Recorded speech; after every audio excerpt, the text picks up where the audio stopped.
जय श्री राधा रानी सरकार की। जय श्री कृष्ण भगवान की। जय श्रीमद् भागवत महापुराण की। जय सदगुरुदेव श्री बंसी वाले महाराज की। श्रीमद् भागवत महापुराण के 10वें स्कंद के अध्याय 88, 89 और 90 की कथा आज हम आपको सुनाने जा रहे हैं। इन अध्यायों के नाम हैं भस्मासुर की कथा, भृगु ऋषि और भगवान श्री कृष्ण जी के चरण प्रहार की कथा तथा श्री कृष्ण जी की संतानों का वर्णन।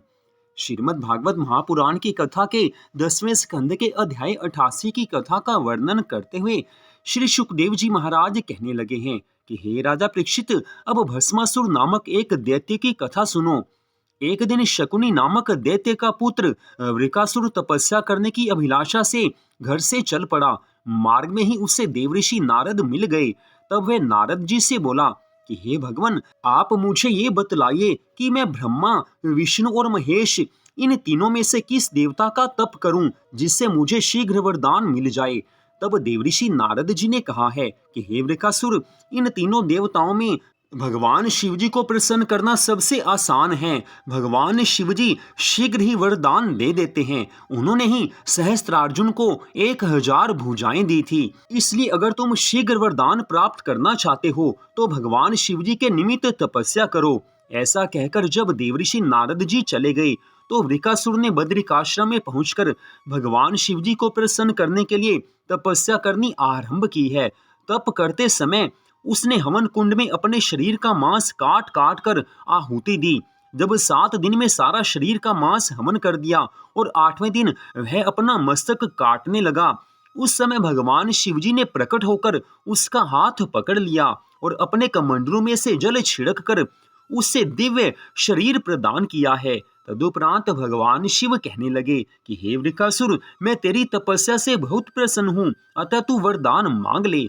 आज भगवान शिव शंकर जी को अपने ऊपर प्रसन्न हुआ देखकर उस समय वृकासुर ने कहा कि हे प्रभु, आप मुझे ऐसा वरदान प्रदान करें कि मैं जिसके भी सिर के ऊपर हाथ रख दूं वह वहीं भस्म हो जाए। उस समय भगवान शिव जी ने कहा कि ऐसा ही होगा। जब वृकासुर को वरदान मिल चुका तब उसने पार्वती जी को परम सुंदरी देखकर अपने मन में विचार किया कि सर्वप्रथम मैं भगवान शिव जी के ही मस्तक पर हाथ रखकर पार्वती जी को अपने घर ले जाऊं। ऐसा विचार करके जब वह भगवान शिव जी की तरफ आगे बढ़ा तब भगवान शिवजी उसके मन का हाल जानकर वहां से भाग गए हैं। उस समय जब ब्रह्मा आदि कोई भी देवता भगवान शिव की सहायता नहीं कर पाए तब भगवान शिवजी ने भगवान श्री कृष्णचंद्र जी की शरण में जाकर ये कहा कि हे प्रभु, हे भगवान, मैंने यह संकट अपने आप पाया है, अब आप किसी भी प्रकार से मेरे प्राण बचा लीजिए। उस समय भगवान श्री कृष्ण जी कहने लगे हैं कि हे महादेव जी, आप चिंता मत कीजिए।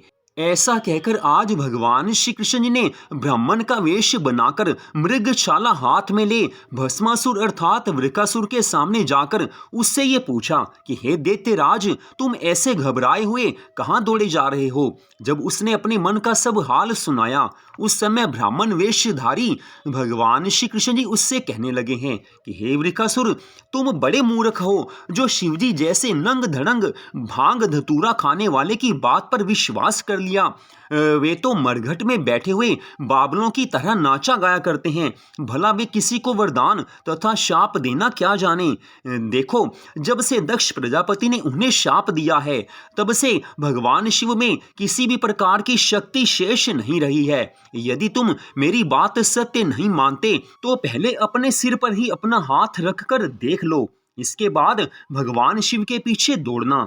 हे राजा परीक्षित, विप्र वेशधारी भगवान श्री कृष्ण जी के ऐसे वचन सुनकर आज भस्मासुर प्रभु की माया से मोहित हुआ है और प्रभु की माया से मोहित होकर ज्यों ही उसने अपने सिर पर अपना हाथ रखा त्यों ही वह तुरंत उसी क्षण भस्म हो गया है। ऐसा देखकर उस समय भगवान शिवजी ने प्रसन्न होकर तांडव नृत्य किया है और सब देवताओं ने पुष्पों की वर्षा की है। तत्पश्चात अध्याय 89 की कथा में श्री सुखदेव जी महाराज कहने लगे हैं कि हे राजा परीक्षित, एक समय भृगु आदि बहुत से ऋषि सरस्वती नदी के तट पर बैठे हुए आपस में ज्ञान चर्चा कर रहे थे।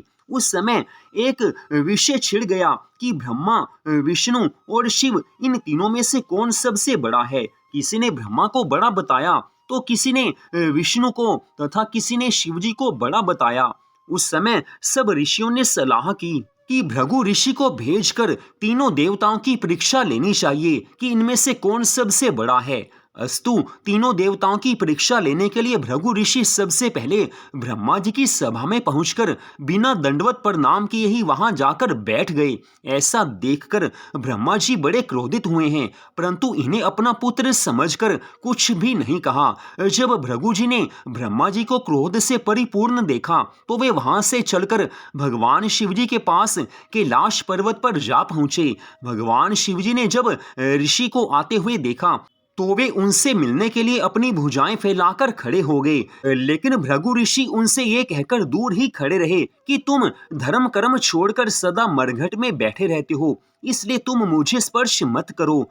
ऐसा सुनकर जब भगवान शिव जी ने बहुत क्रोधित होकर अपना त्रिशूल उठाकर भृगु जी को मारना चाहा, उस समय पार्वती जी ने उन्हें ऐसा कहकर शांत कर दिया कि यह आपके छोटे भाई हैं, इसलिए इनका अपराध क्षमा कर दीजिए। तदुपरांत भृगु ऋषि वहां से लौटकर वैकुंठ लोक में भगवान विष्णु के पास आए हैं। जिस समय भृगु ऋषि श्री वैकुंठ नाथ भगवान के पास पहुंचे, उस समय श्री हरि विष्णु भगवान जी रत्न जड़ित शैया पर शयन कर रहे थे। उन्हें देखते ही भृगु ऋषि ने उनके वक्ष स्थल पर अपने बाएं चरण का प्रहार किया।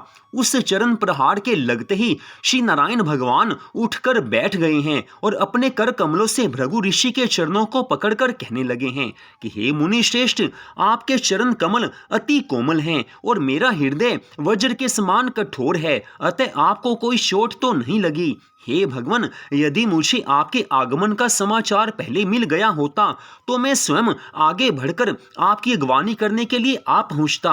आपने मेरे हृदय पर जो अपने चरण का प्रहार किया है, उस चरण चिन्ह को मैं सदैव अपने हृदय पर धारण किए रहूंगा। हे राजा परीक्षित, भृगु ऋषि ने चरण प्रहार किया तो उस समय लक्ष्मी जी ने क्रोधित होकर उन्हें शाप देना चाहा था, परंतु श्री नारायण भगवान के भय से वह कुछ नहीं कह सकी। श्री नारायण भगवान को सतोगुण से युक्त देखकर भृगु ऋषि अत्यंत प्रसन्न होकर पुनः सरस्वती नदी के तट पर लौट आए हैं और सब ऋषि मुनियों को समस्त वृतांत बताते हुए इस प्रकार कहने लगे हैं कि हे ऋषिवर, श्री नारायण भगवान जी से अधिक श्रेष्ठ अन्य कोई नहीं है। यह सुनकर सब ऋषि मुनि अन्य देवताओं के निमित्त जप तप करना छोड़कर केवल श्री हरि का स्मरण करने लगे हैं। तत्पश्चात अध्याय 90 की कथा का वर्णन करते हुए श्री सुखदेव जी महाराज कहने लगे हैं कि हे राजा परीक्षित, अब मैं भगवान श्री कृष्ण जी की थोड़ी सी महिमा और सुनाता हूँ, पूरी श्रद्धा भावना से सुनो। श्री द्वारिका नाथ भगवान जी की इच्छा से द्वारिकापुरी का वैभव ऐसा था कि वहां के सब भवन स्वर्ण से निर्मित तथा रत्नों से जड़े हुए थे। स्थान स्थान पर वापी, कूप, तड़ाग तथा उद्यान बने हुए थे। पक्षीगण अपनी मधुर बोलियों में श्री हरि का यशोगान गाया करते थे। द्वार पर अनेक हाथी बंधे रहते थे और बड़े बड़े पहलवान अखाड़ों में कुश्तियों के क्रियाकलाप दिखाया करते थे।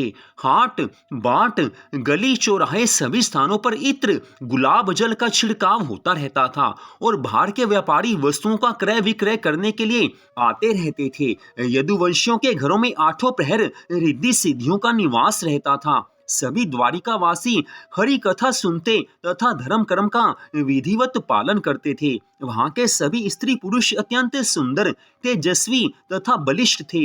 भगवान श्री कृष्ण जी की 16 सहस्त्र 108 रानियां रतन जड़ित भवनों में निवास करती हुई आनंद कंद भगवान श्री कृष्ण जी के साथ अपने जीवन को धन्य बनाती थी। हे राजा परीक्षित, भगवान श्री कृष्णचंद्र जी की संतान संख्या इतनी बढ़ी कि उनके पुत्र पौत्रों को विद्या पढ़ाने के लिए करोड़ों ब्राह्मण आते थे। भगवान श्री कृष्ण जी अपने कुल की रक्षा के लिए प्रतिदिन हजारों गौएं तथा अपार द्रव्य ब्राह्मणों तथा ऋषि मुनियों को दान करते थे। तो यहीं पर आज की इस कथा का विश्राम होता है। श्रीमद् भागवत महापुराण के 10वें स्कंद की कथा में कुल 90 ही अध्याय हैं। तो 10वें स्कंद की कथा का यहीं पर विश्राम होता है। अगले भाग में आप श्रीमद् भागवत महापुराण के 11वें स्कंद की कथा को सुन पाएंगे। श्रीमद् भागवत महापुराण की कथा में कुल 12 स्कंद हैं, तो 2 स्कंदों की कथा शेष है। अगले भाग में आप आगे की कथा को सुन पाएंगे। तो इस कथा को आपने सुना, आप सबका हार्दिक धन्यवाद। श्री राधा कृष्ण भगवान जी की अनंत कृपा सदा आप सब पर, आपके परिवार पर बनी रहे, इसी मंगल कामना के साथ जय श्री राधा रानी सरकार की, जय श्री कृष्ण भगवान की, जय सदगुरुदेव श्री बंसी वाले महाराज की, जय श्रीमद् भागवत महापुराण की। जय जय श्री राधे, जय जय श्री राधे, जय जय श्री राधे श्याम।